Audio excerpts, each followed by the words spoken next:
The height at which the weight of the body becomes 1/16 of its weight on the surface of earth radius r is. बच्चों कह रहा है कि weight of body becomes 1/16 of weight on surface of earth. तो ऐसा कौन सा h की वैल्यू है जहाँ पे ये कंडीशन जो है वो वैलिड होता है. तो आप कहिएगा बच्चों, सबसे पहले अगर वेट की बात करें तो वेट होता है m इंटू जी. वेट का एक्सप्रेशन क्या होता है? Mass into acceleration due to gravity ji.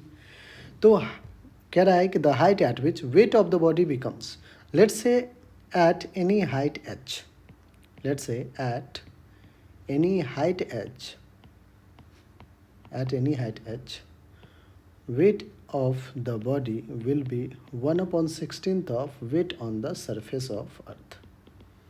WH मतलब weight on height h. क्या मैं WH को m इंटू जी एच लिख दूँ? जी एच क्या है बच्चों? Acceleration due to gravity on height h from surface of earth. 1/16 W surface को क्या मैं m इंटू जी लिखूँ? जी क्या होता है? जी is acceleration due to gravity on surface of अर्थ. तो W surface will be m into ji.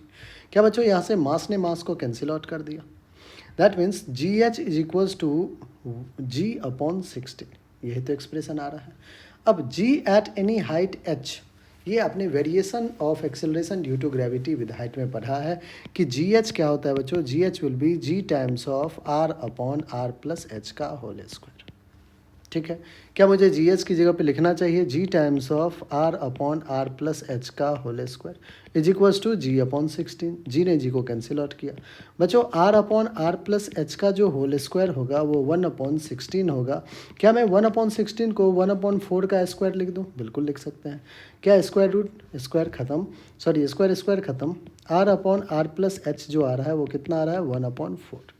Cross multiply कीजिए तो 4r is equals to r plus h हो जाएगा. यहाँ से हम लिख सकते हैं 4r minus r is equals to h, that is h is equals to 4r minus r will be 3r. तो हाइट की वैल्यू कौन सा है? 3r है. तो एच की वैल्यू 3r.